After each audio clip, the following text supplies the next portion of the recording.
네, 반갑습니다. 여러분, 지선우입니다. 테슬라의 주가가 생각했던 것 이상으로 좋은 성적을 보이며 많은 투자자분들께서 수익권이실 텐데요. 연초부터 이어져 온 하락세를 이겨내고 드디어 상승세로 전환이 되는 모습을 보이며 미장에 관심이 없으셨던 분들도 테슬라에 대해서 찾아보시고 공부해보시는 흐름이 나와주고 있습니다. 국장도 마찬가지로 상승해주는 흐름이 나와주고 있지만 세간의 관심은 미장으로 집중되고 있습니다. 그리고 그 중심에는 화제의 기업인 테슬라가 있죠. 그래서 오늘은 저와 함께 테슬라의 주가 상승 배경과 전망에 대해서 알아보고 우리가 미장에서 경제적 자유에 더 가까워지기 위해선 어떻게 해야 되는지 제가 하나부터 10까지 차근차근 안내해드리는 시간 가져보도록 하겠습니다. 네, 먼저 테슬라에게 호재로 작용이 되고 있는 소식부터 알아보도록 하겠습니다. 테슬라의 CEO인 일론 머스크가 자사주를 매입하였습니다. 무려 1조 4천억 원 규모로 말이죠. 정말 어마어마한 규모의 자사주를 매입하였는데 이 때문에 테슬라 주가가 폭발적으로 상승해 주었습니다. 보통 기업의 CEO가 자사주를 매입한다라는 것은 패자에 대한 확신이 있기 때문에 매입을 한다라고 해석이 되는데 머스크의 이번 매입도 그 해석과 딱 맞아떨어지는 모습을 보이고 있습니다. 과거로 좀 돌아가서 얼마 전 테슬라 이사회가 머스크에게 보상안을 제시한 것부터 짚고 넘어가도록 하겠습니다. 다들 아시다시피 테슬라의 성장과 부흥을 위해 이사회에서 굉장히 파격적인 제안을 머스크에게 했습니다. 이사회에서 제시한 목표들을 모두 달성하게 된다면 머스크에게 1조 달러 하나로 약 1,400억 원의 규모의 보상안을 주겠다라고 미션을 내건 건데요.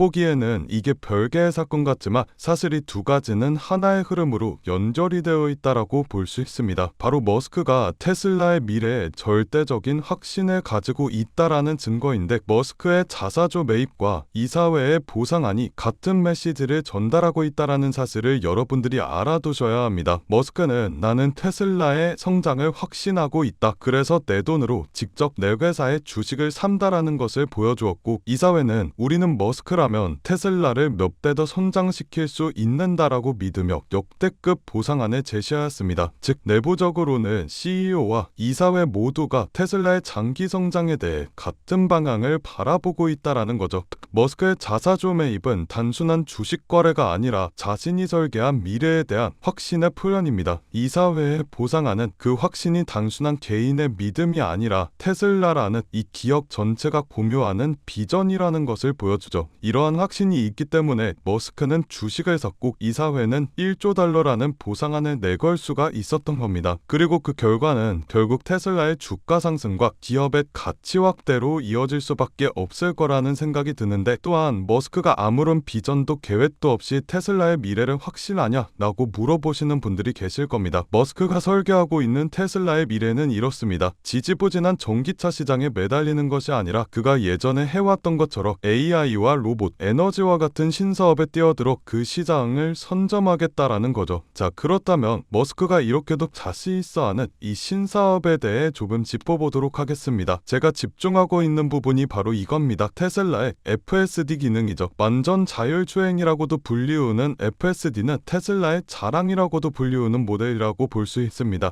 저희가 주목해야 되는 부분은 감독 없는 완전 자율주행이 실현이 될 것이냐 안 될 것이냐인데요. 저는 조만간 테슬라가 이 감독이 없는 완전 자율주행에 성공할 수가 있을 거라고 생각하고 있습니다. 현재 일본에서 아주 재미난 소식이 전해졌습니다. 테슬라가 한국보다 일본에서 먼저 이 FSD 테스트를 시작하였다라는 것인데요. AI 기반 자율주행차가 일본의 일반 도로를 내달리는 것은 테슬라가 처음이라고 합니다. 일본처럼 규제가 강한 나라에서도 FSD 테스트를 허가를 받으며 실사용에 점점 가까워지고 있으며 유럽 곳곳에서도 이 FSD 테스트를 하고 있는 모습이 나와주고 있습니다. 테슬라는 이미 EU 전역에 FSD 출시를 위한 신청서를 제출한 후 규제 당국의 승인을 기다리고 있는 상황입니다. EU는 자율주행 기술에 대해 매우 신중한 입장을 취하고 있어 테슬라의 FSD 승인이 늦어지고 있지만 기술의 발전과 현재 테슬라 상황을 따져보았을 때 빠르면 이번 연도 안에 승인이 날 수도 있을 것으로 보입니다. 특히 테슬라의 FSD 기능은 시장에서도 굉장히 좋은 평가를 받고 있는 상황입니다. 거대 자산운용사인 모건 스탠리에서는 테슬라의 FSD 기능이 에어팻처럼 모든 차량에 필수로 탑재되어야 된다라는 발언을 하며 테슬라의 기술에 대해 굉장히 긍정적으로 평가하는 코멘트를 남기기도 하였습니다. 결국 테슬라가 연구하고 있는 FSD, 이 완전 자율주행이 전기차 시장의 판도를 바꿀 수 있다라고 보는 건데, 이러한 증권사의 평가는 전기차 판매 부진에 빠진 테슬라가 이 FSD 기술을 앞세워 시장의 판도를 바꿀 만큼 기술 잠재력이 크다라는 증권사의 좋은 평가를 받았다라고 볼 수가 있겠습니다. 결국 테슬라가 단순히 전기차 회사를 넘어서 AI와 로보틱스 기반의 미래 플랫폼 기업이라는 이미지가 시장에서 강화가 되고 있는데, 자동차 성장이 둔화가 되고 있는 이 시점에서 자동차뿐만 아니라 다른 돌파구가 있다라는 것을 보여주는 명확한 방향성을 제시해 투자자들의 신뢰와 매수를 동시에 불러일으킬 수 있을 것으로 보입니다. 즉 장기적으로 테슬라의 주가 상승 구조가 튼튼해질 수밖에 없는 구조라고 볼 수가 있죠. 테슬라가 이렇게 성장하게 된다면 당연히 주가는 상승할 수밖에 없습니다. 그래서 우리가 이런 장에서 안정적으로 큰 수익을 내기 위해서라면 테슬라와 같은 탄탄한 기업에 투자를 하되, 테슬라가 상승할 때 같이 상승하는 시장에서 저평가가 된 테슬라의 서포트 기업들에도 투자를 해야 된다라는 말인데요. 그래서 오늘은 그 누구도 아무도 알려주지 않은 3위 단 1% 수준의 트레이더들이 주식시장에서 큰 돈을 벌어가는 방법에 대해 알려드리도록 하겠습니다. 현재 세계 금융시장의 상황은 이렇습니다. 모든 나라와 기업들이 살아남기 위해 총력을 다해 싸우고 있죠. 그건 이 영상을 시청하고 계신 여러분들도 마찬가지실 거라는 생각이 듭니다. 여러분들께서는 내일 하루하루 어떤 종목이 오를지 고민하고 고뇌하고 내가 투자한 종목들에 대해 전문가처럼 분석도 해보셨을 텐데, 생각했던 만큼의 수익이 나지 않았을 수도 있고 수익은커녕 모든 돈을 다 잃어버리신 경험이 있으신 분들도 계실 겁니다. 하지만 지금 중요한 것, 내가 어떤 종목을 가지고 있느냐가 아닙니다. 그럼 도대체 어떤 게 중요하냐라고 물으실 텐데, 앞으로 내가 어떤 종목에 투자를 해야 큰 돈을 벌 수가 있느냐이며 그 종목을 어떻게 선별해야 하냐는 건데요. 여러분들은 세계 2차 대전에 대해 알고 계실 겁니다. 인류 역사상 가장 큰 전쟁이라고 할 수 있는 세계 2차 대전. 전 세계에서 수천만 명이 넘는 사람들이 참전했고 수많은 나라가 경제와 국력을 소모했죠. 이 와중에도 전쟁을 통해 엄청난 부를 축적한 사람들이 있었습니다. 바로 보잉과 로키트 마틴, 노스럽 그루먼 같은 항공기 제조사들과 전쟁에 필요한 총과 칼, 이런 군수물품들을 제공하는 사업가들이 큰 돈을 벌어갔죠. 이 예시로 알 수 있는 점은 전쟁에 직접적으로 참여해 패배라는 리스크를 안고 있는 나라들보다 전쟁에 간접적으로 참여해 리스크 없이 물건만 대량으로 판매하면 끝나는 사업가들이 훨씬 더 안정적이고 큰 수익을 벌어갔다라는 점입니다. 정리하자면 테슬라와 엔비디아와 같은 기업들에 투자를 하는 것도 좋지만, 테슬라와 엔비디아라는 기업들이 사업을 할 수 있게끔 뒤에서 조용히 도와주고 있는 이 서포터 기업들에 투자를 하게 된다면 더 큰 수익과 안정성을 얻을 수가 있다라는 말인데요. 여러분들, 지금 주식시장은 새로운 전쟁터입니다. AI 패권 전쟁이죠. 미국, 중국, 유럽, 심지어 한국까지 모두 AI라는 새로운 무기를 차지하기 위해 치열하게 싸우고 있습니다. 기업들도 마찬가지죠. 우리가 알고 있는 테슬라, 엔비디아, 그리고 구글과 마이크로소프트까지 모두가 AI 전쟁에서 살아남기 위해 앞다투어 자원을 쏟아붓고 있습니다. 그러니 테슬라와 엔비디아에 투자해라 라는 말씀을 드리려는 게 아닙니다. 대다수의 사람들의 시선은 늘 이런 대형주에만 쏠려 있습니다. 하지만 제가 방금 말씀드렸죠. 전쟁터에서 큰 돈을 벌게 된 사람들은 장군이나 병사가 아니라 무기를 판 기업들이 승자였다고요. 엔비디아는 지난 1년 동안 54% 정도 상승하였습니다. 그런데 엔비디아의 AI 서버 상태들을 실제로 연결해주는 아스테라랩스는 같은 기간 300, 400%가 넘게 상승했는데, 이는 엔비디아 상승률의 6배입니다. 아스테라랩스는 데이터 센터 안에서 서버와 엔비디아의 GPU를 연결하는 고속 인터커넥트 칩을 납품하는 기업인데, 엔비디아 서버 수요가 폭발하면서 직접적인 수혜를 받아 상승하는 모습을 보여주었죠. 또한 칩을 파는 회사인 엔비디아와 달리 그 칩을 활용해 서비스를 팔아서 매출을 뽑는 구조를 가지고 있는 코어위브라는 회사는 엔비디아 GPU를 대량으로 사들여 AI 전용 클라우드 데이터 센터를 운영하는데, 이 기업도 마찬가지로 엔비디아가 54% 정도 상승해 주었을 때 IPO 이후 불과 한 달 만에 200% 수익을 기록했습니다. 결국 대장주들이 오를 때 그보다 더 높은 상승률을 기록해준 기업들은 다름 아닌 테슬라나 엔비디아의 파트너 기업들이라는 점인데요. 또한 현재 시장에서는 아스테라랩스나 코어위버와 같은 기업들처럼 핵심 파트너 기업으로 자리 잡고 있지만, 아직 빛을 보지 못한 대장주들에게 가려진 저평가된 기업들이 많이 남아있는데, 오늘 제가 소개해드릴 기업은 수많은 기업들 중에서도 더욱 돋보이는 기업이며 AI 반도체 기술의 핵심이라고 불리는 기술들을 가지고 조금씩 몸집을 키워나가고 있습니다. 오늘 제 영상을 끝까지 시청해 주셔야 하는 이유가 바로 여기서 나옵니다. 여러분들, 현재 AI 산업은 무섭게 상승하고 있습니다. 2014년부터 2020년까지 120배가 넘게 상승하는 모습을 보여주었으며, 지금부터 10년 뒤 2035년에는 약 1700%가 넘게 상승할 것으로 예측이 되고 있는데, AI가 단순 트렌드가 아닌 세대를 관통하는 기술 혁신이자 장기 성장 산업이기 때문입니다. 그렇기 때문에 우리가 이 기업에 더 집중을 해야 된다라는 말인데, 지금부터 소개해드릴 기업은 2025년 우리가 경제적 자유에 더 가까워질 수 있는, 남들이 부러워하는 최고의 부자가 될 수 있는 마지막 기회가 될 것으로 보입니다. 알아본 결과 월가의 금융기관들 그리고 해외 트레이더들은 이미 매집을 하고 있으며, 지금 가격 대비 100배, 1000배 아니 그 이상의 가격도 가능할 것으로 보입니다. 이번에 엔비디아나 테슬라뿐만 아니라 여러 반도체 기업에서도 러브콜이 들어오며 AI 산업의 기둥이라고 불리우는 대장 기업들마저도 이 회사의 행보를 주목하고 있는 상황입니다. 제가 소개해드릴 오늘의 기업은 AI가 돌아가도록 뒤에서 인프라를 제공하는 기업입니다. AI를 학습시키는 데는 수천 개의 GPU가 필요하고, 그 GPU가 돌아가려면 엄청난 전력과 냉각 장치가 필수인데, 이 기업은 바로 이 부분을 책임지고 있습니다. 쉽게 말해 AI라는 전쟁터에서 기지를 짓는 역할을 하고 있는 거죠. AI 데이터 센터의 가장 큰 문제는 전력과 열입니다. GPU가 몰려있는 서버는 엄청난 열을 발생시키고, 이걸 제대로 시키지 못한다며 작동이 멈춰버리는 불상사가 일어나게 됩니다. 이 기업은 자체 개발한 액체 냉각 솔루션과 스마트 전력 관리 시스템으로 기존 센터보다 30% 이상 전력 효율을 높이고 냉각 비용을 절반으로 줄이는 데 성공하게 되었습니다. 이 기술력 덕분에 글로벌 빅테크 회사들이 이 기업의 시설을 우선적으로 선택하게 되었죠. AI 산업이 커지게 될수록 데이터 센터에 대한 수요도 비례해서 늘어나게 될 수밖에 없습니다. AI가 성장할수록 이 기업과 같은 인프라 기업은 반드시 따라 성장할 수밖에 없다는 이야기인데요. 지금 이 기업은 단순히 데이터 센터만 짓는 기업이 아닙니다. 자체 개발한 AI 최적화 전력 관리 시스템을 통해 전 세계 전력 회사와 협력하고 있고, 향후 5년 내 글로벌 주요 거점 도시에 20개 이상의 신규 센터를 짓겠다라는 발표를 하였으며, 올해 안에 전체 서버 용량을 2배로 늘릴 계획이라고 합니다. 전문가들은 앞으로 AI 시장이 매년 30%씩 성장할 것으로 보는데, 이 기업은 AI 생태계에서 없어서는 안 될 인프라를 담당하기 때문에 월가와 기득권층 세력들은 엔비디아와 함께 가야 할 회사라는 평가를 내리기도 하였는데요. 결국 이 기업이 AI 시대의 필수 인프라를 독점하게 될 수도 있다는 가능성이 커지며 10년, 20년 뒤에는 엄청난 성장을 기록해 줄 것으로 보입니다. 시장의 흐름과 타이밍만 잘 맞춰진다면 1만 배, 2만 배 그 이상도 폭등할 것으로 예상하고 있는데, 단돈 1만 원만 넣어두시더라도 1000만 원, 10만 원을 넣어두시면 1억 이상이라는 수익 가능성을 예측할 수 있기 때문에 수익은 충분히 기대해 보실 만하다고 말씀드릴 수가 있습니다. 다만 제가 지금 영상에서 이 기업의 이름을 공개하고 싶지만 그러지 못하는 이유가 있습니다. 제 영상을 무단으로 도움하고 저를 삭칭하고 심지어 종목을 팔아 돈을 버는 업자들이 있기 때문에 제가 따로 구독자의 심지 확인하고 정보 넘겨드리도록 하겠습니다. 기업 정보만 넘겨드리냐? 아니고요. 제가 수년간 트레이딩 생활을 해오며 쌓아온 정보와 팁들 PDF 파일 첨부해서 같이 보내드리고 간단한 상담도 진행해드리고 있습니다. 모든 과정은 전부 무료로 진행되고 있으니 걱정하지 마시고요. 참여하시는 방법은 간단합니다. 영상 아래 하단에 더보기 버튼을 누르시면 파란색 링크가 하나 나오게 됩니다. 이 링크에 들어가셔서 간단한 설문조사를 진행하신 후 전송 버튼 눌러주시면 제가 업자인지 아닌지 확인 후에 빠르게 정보 넘겨드리고 있는데, 저 지선우는 절대 금전 요구 없으니 누군가가 저를 삭칭해서 금전 요구를 한다며 바로 차단하시고 신고 부탁드리겠습니다. 여러분들이 이 종목을 받고 투자를 하지 않는다고 하시더라도 이 종목을 받아서 공부하시고 알아두시는 것만으로도 여러분들의 투자 인생에 있어서 정말 큰 도움이 될 거라는 생각이 듭니다. 돈이 되는 것도 아니고 선택은 여러분들이 하시는 거니까요. 오늘 제가 준비한 영상은 여기까지입니다. 영상 시청해주셔서 감사드리고요. 저는 다음 영상에서 더 알찬 내용을 가지고 인사드리도록 하겠습니다. 감사합니다.